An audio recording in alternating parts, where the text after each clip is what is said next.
እንዴት ናችሁ? እኔ የምለው ሩታ ምን ላይ አይነት ግን ምንድነው ሀሳቧ? ማርያም በጣም ነው የምትገርመው። እውነት ሴት እንደ አንዳንቺ ተሆነ ወዲያ እውነት እኔ ወንድ ልጅ አይደለም አልፈልግሽም፣ ጭራሽ ላይሽ አልፈልግም፣ ልነካሽ አልፈልግም ይለኝ ይቅርና ማለት ነው ፊቱን ዞር ያደረገብኝ ዕለት የለውም። ጊዜ ድራማ ቢሆን ክብር ይበልጣል፣ ጊዜ ስራ ቢሆን ክብር ይበልጣል። አዳሜ ማለት ነው ስራ ምናምን የምትይ ክብር ይበልጣል። ክብር በላይ ምንም ነገር የለም። እውነቴን ነው የምላችሁ። በዚህ ልክ ለነፍሱ አይደለም የምትሰራው እና ክብርሽን ብታስጠብቂ በዚህ ልክ ወንድ ባትለማመጪ መልካም ነው። እውነት ወንድምየው ራሱ በጣም ነው ከአንጀቱ እየተናገረ ያለው። እሷ ግን እየደጋገመች አንድ አማርኛ ታወራለች። በግድ ቅና ነው የሚመስለው ራሱ አነጋገርሽ። ኮስተር ብለሽ ወደ ፊቱ ማንነትሽ ልትመለሽ ይገባል። ገባሽ? ሴት ልጅ ነሽ። በቃ ለወደፊቱ ለክብርሽ ተጨነቂ። ቢያንስ የረከሰው ሲል የከበረው ሊመጣ ስለሚችል ክብርሽን ብታስጠብቂ እንደ ሀሳብ መልካም ነው። ጎበዝና ጀግና ሴት ልዩ ሴት ከሆነች አይደለም የፈታች ይቅርና ያገባችውን እንኳን ልደረብ የሚል ወንድ አለ። ሴት እንደዚህ ቀላል አይደለችም፣ የምትገኝ አይደለችም። ሴት ልጅ ማለት ወርቅ ነች። ኦኬ ራስሽን በዚህ ልክ አርክሰሽ ባታይ መልካም ነው። ለራስሽ ክብር ቢኖርሽ መልካም ነው። እውነት ሴት ልጅ ስትከበርና ራሷን ስታስከብርም ስትከበርም በጣም ደስ ይላል። አትዝረፍ። ሰላም ሰላም ምርጦቹ ባለማተቦቹ ሙስሊም እህቶቼም እንደዛው አብርሽ ከመቼ ጀምሮ ነው ይሄ መጥቶ ይቅርታ የሚልክ? የታሰበ ነገር እንዳለ ነግሬሃለሁ ከዚህ በፊት። ከነሱ ቤት የሆነ ሰው ሱዳን ሄዶ የተመለሰ ሰው አለ አልተሳካም ተብሎ ልጄን ተቀበለኝ የሆነ አገር ሄዳን ነው ብና ያለችክ የሆነ ሰው ሄዶ ስላልተሳካለት አሁን ደግሞ እሷ ሄዳ እናንተ መተት ይዛ ልትመጣ ነው እንጂ የትም ሀገር አትሄድም እንዴ። ለሩታ እኮ አዲስ አበባ አሜሪካኗ ነው፣ አዲስ አበባ ዱባይዋ ነው፣ አዲስ አበባ ናዝሪቷ ነው፣ አዲስ አበባ ደብረ ዘይቷ ነው፣ አዲስ አበባ ሁሉ ነገሯ እኮ ነው እንዴ። ስለዚህ የትም አትሄድም። ልጇን ጥና መተት ልታሰራ ልትሄድ ነው። የናከችው ሰው መተቱ ስለከሸፈ ሄዳ ልታመጣ ነው። በጠራች ቁጥር ሱክ እያልክ አጠገቧ አትሂድ። በቃ ጀንተን ልበል። አሰሱን ጎሰሱን አልበላለ ሆዴ፣ አሰሱን ገሰሱን አልበላለ ሆዴ። ማን ያመጣልኛል ቁርጡና ስጋውን ከእነ አብርሃም ደጃፍ ከሄርሜላ ደጃፍ። ከሺ ቢወለዱ ከአምሳ ቢወለዱ እንደ አብርሃም ያለ ያስፈልጋል ጀግና ከተት ያላሞቱ። ከየት የሚወለድ ከየት የሚንጣልን እንደ አብርሽ ያለ ቆራጥዬ ጀግና አይደመቁ። በጣም ነው እኔ የገረመኝ ማለት ነው። እና ክብር ይበልጣል። እኔ ከዚህ በፊት ተናግሬ ነበረ። ክብር ነው የሚበልጠው ከገንዘብ። የሰው ልጅ ክብር ይበልጣል። ሶሻል ሚዲያ ላይ በዚህ ልክ ወርዳ ተፈጥፍጣ አትስራ። ክብር ነው የሚበልጠው፣ ማንነት ይበልጣል ብዬ ነበረ። እና አንቺ ልጅ በጣም በጣም ዛሬ አንጀቴን ስላራክሽኝ ነው ይዤሽ የመጣሁት እንጂ አይጠበቅብኝም አንቺን ይዞ መምጣት። ከዚህ በፊት እኛን እየተሳደብሽ ነበረ። ዛሬ ግን ልኳን አንዳንዴ ጎበዝ ነሽ፣ በጣም ጀግና ነሽ። ሳላደንቅሽ አላልፍም። ምርጥ የወሎ ጀግና ነሽ። ልኳን ነግረሽልኛል ማለት ነው። ግን ያው የእሷ አድናቂ ነሽ። በስራዋ ነው እኛም የጠላናት በውሸቷ ነው። እና በእርግጥ ውሸት ካልተዋሸ ማን ያህል ዛሬ ላይ ግን በዚህ ልክ ሙታ ተቀብራ ካሉት በታች ከሞቱት በላይ ናት ሩታ። ለኔ እንደ ሀሳብ፣ እንደ ሴትነት፣ እንደ ህዝብ፣ እንደ ሀገር እሷ ክብሮ የረከሰው ኬክ ፍለጋ ስትሄድ ወደ ዱባይ ማለት ነው። ስለዚህ ለኔ ደመቁ የረከሰችው የዛ ጊዜ ነው። ድሮ ነበር እንጂ መጥኖ መደቆስ፣ አሁን ምን ያደርጋል ድስት ጥዶ ማልቀስ። ደመቁ ትላለች እናቷ፣ አሞራ በልቷታል ከነቅንጭላቷ። ከውሸት የተነሳ በቃ ከውሸት የተነሳ ማለት ነው። አይዘለዘልም የዶሮ ምላስ፣ የበቃ እናተኛ አይጣ ላይ ድረስ። በጎቹ ወደ ገደል ገቡ፣ ታው እንኳ ሲሏቸው መቼን ይሰማሉ። እረፉ እንኳ ሲሏቸው እኮ አይሰሙም እኮ እየባሰባቸው። ባይዘው የድሮዎቹ በጎች ጠፍተዋል። ያሉትኝ የአሁኖቹ በጎች ናቸው፣ አዳዲስ በጎች። እኔ ከዚህ በፊት ገንዘባችሁን አትስጡ፣ ገንዘባችሁን አታውጡ። ይቺ ልጅ ህዝብ ላይ እየተጫወተች ነው። ይቺ ልጅ ራሷን የማታስከብር ሰው ናት። ታው ብያችኋለሁ። በአብርሃም ላይ አንድ ሺህ ጥፋት የለም። ለምን? ስለማቅ ገባችሁ? ገባችሁ አይደለም?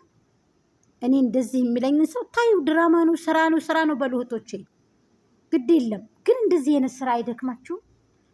አንድ ቀን ደከመኝ ሳትል፣ አንድ ቀን ሰለቸኝ ሳትል በዚህ ልክ ሙታ ተቀብራ ማንነቷን አርክሳ። እኔ የእስከ ዛሬውን ንግግር አላዳመጥኩትም፣ አብርሃም ይቅርታ።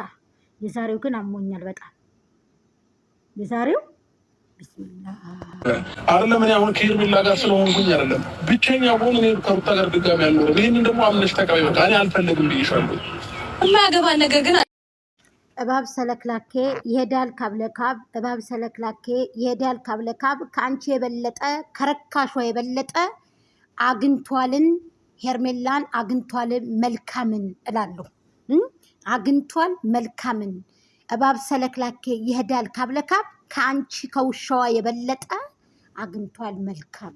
የህይወት አጋሩን የትዳር አጋሩን አልፈልግሽም ብሎ ውሻ ይመስል በአደባባይ እንደዚህ የረከሽ የመጣው ገንዘብ የመጣው ብር ይቅርብሽ።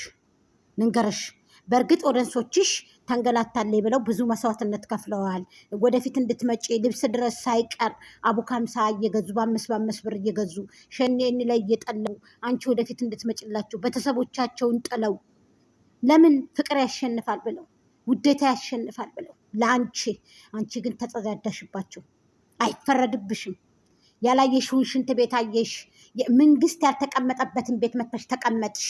አዲስ አበባን ጠጡ ባርክን አየሽ። አዲስ አበባን አየሽ። ትክክል ነሽ። እኔ ባንቺም አልፈርድም፣ በአብርሃምም አልፈርድም። ያላያችሁትን አያችሁ። ግን ደግሞ መረካከሱ ጌጥ ነው ብዬ አላስብም። ከተለያያችሁ ቁርጥ፣ አንተም ስትጠራ ካለመሄድ አንቺም ስትጠሪ አለመሄድ ትክክለኛ ጠብ ከሆነ ደግሞ እነ ፍቅርዬን አይታችሁ። ስለዚህ ይቅር፣ እኛ ጣልተናል። እንደዚህ ጭቅጭቅ ይቅር በቃ። አላድግ ብሎ ይቅር ቻናልክ አብርሃም፣ እኛ አለንልህ፣ እናሳድግልሃለን።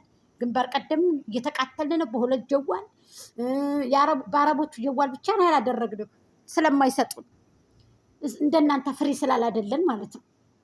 ስለዚህ ይቅርባችሁ። አንቺ ወግድ፣ አንቺ ወግጅ። አንቺ ለምንድን ነው ህዝቡ ታምን እንዴት ብሎ ይማር ከባልና ከሚስቱ? አሁን ባልና ሚስት የሆነ ሰው እናንተ ቢያሁን መዋረድ ነው። የሌላችሁ ሰዎች ምን ፈቀዳችሁ? ትዳር የሌላችሁ ሰዎች ምን ፈቀዳችሁ? ባልና ሚስት ያልሆናችሁ ሰዎች ምን ፈቀዳችሁ? ነፃነት። ላይክ፣ ሼር፣ ኮሜንት፣ ሰብስክራይብ አድርጉት። ሰላም አለይኩም ወራህመቱላሂ ወበረካቱ። ይህንን ቪዲዮ ፕሊዝ መንሽን አድርጉልኝ። ለዚች ለደመቁ ለረከሰችው ለወደቀችው ልጅን እንካ የምትለው ከዚህኛው ጋር ከደስታ ጋር ከበቀለ ጋር ዋና ለመጫወት ብላ ነው። ሶፍት ለመጫወት ብላ ነው። ንንገራችሁ፣ እውነቱን ማለት ነው ንንገራችሁ። ስለዚህ ይቺ ልጅ ወዴት እያመራች እንደሆነ እኔ አላቅም። ክብር ነው የሚበልጠው። ሴትነትሽን አስከብሪ። ሴትን አታሰድቢ። ነገርኩሽ። ነገጧት የአንቺ ቤተሰቦች ተዋረዱ፣ አፈሩ። አንቺን የወለዱ እናት አባቶች በጣም አዘንኩኝ። ይቅር። በንጽህነትሽ ብቻሽን እንኳ ብትሰሪ ዩቱብ አልከፍልሽም አይልሽም። ምናልባት በከባዱ ስለሚከፍልሽ ያንን ያየሽ ጊዜ አሰከረሽ። ለምን 30 ሺህ ብር አይወርድልሽም በወር? ለምን 40 ሺህ ብር ብቻ ወርድልሽም? 200 ሺህ 400 ሺህ ስበይ አበድሽ። ማንነትሽ ረከሰ። ለብሰሽ እንደ ማንኛውም ሴት ጽድት ብለሽ ፀጉርሽ ተጎዝጉዞ የፈረስ ጭራ ተጎዝጉዞ ተቀብተሽ ሮጅሽ እስከዚህ ተግንጭረሽ ተለቅልቀሽ መጥተሽ በዚህ ልክ መልከስ። እስከ ሄርሜላና አብርሃምን አያቸው እንዴት እንደሚከባበሩ። እኔ ቀን ነው እንደዚህ አይነት እንኳ ነገር እኮ አንቺን እኮ እንደዚህ አይነት ቪዲዮ እንኳ የለውም እኮ ካንቺ ጋር። እንደዚህ አይነት ፎቶ እኮ ካንቺ ጋር የለውም። ወይኔ መዋረድሽ። ኬክ ፍለጋ ዱባይ ሄርሽ በማንም ገንዘብ። በሀገር ሴቶች የዘራሹን ነው የምታጭጂው። ታይ ኋላ ታጎነብሻለሽ። አንዷ ዘፋኝ ምን አለች? ዘፈንን ሳየው በጣም አፍራለሁ አለች። ወደ ገዳም ገባች። ምን ሆነሽ ነው ተብላ ኢንተርቪው ስትደረግ የድሮ ዘፈንን ሳየው በጣም አፍራለሁ አለ። አንቺም በንግግርሽ ታፍሪያለሽ። እንደዚህ ቅንጥቅጥሽን እየተባሽ ሶሻል ሚዲያ ላይ በምንል የሚታይ ሶሻል ሚዲያ ላይ ደመቁ። ለሐውለ ወላ ቁወተ ኢላ ቢላህ። ከሚዲያ አላህ አጥፋሽ ብሎ ሰው ፈረደብሽ። እኔ ብቻ አይደለሁም፣ ሁሉም ተነስቶብሻል። ህዝብ ነው ያመጣሽ። እንደ መጣሻ ህዝብ ይፈጠፍጥሻል። እመኒኝ፣ ያውም በቅርብ ቀን ውስጥ ልንገርሽነቱን። አንቺ ካሁን በኋላ መነጋገር ያትሆንም። አገርን አላስጠራሽ አንቺ ረከሽ እንጂ አገርን እኮ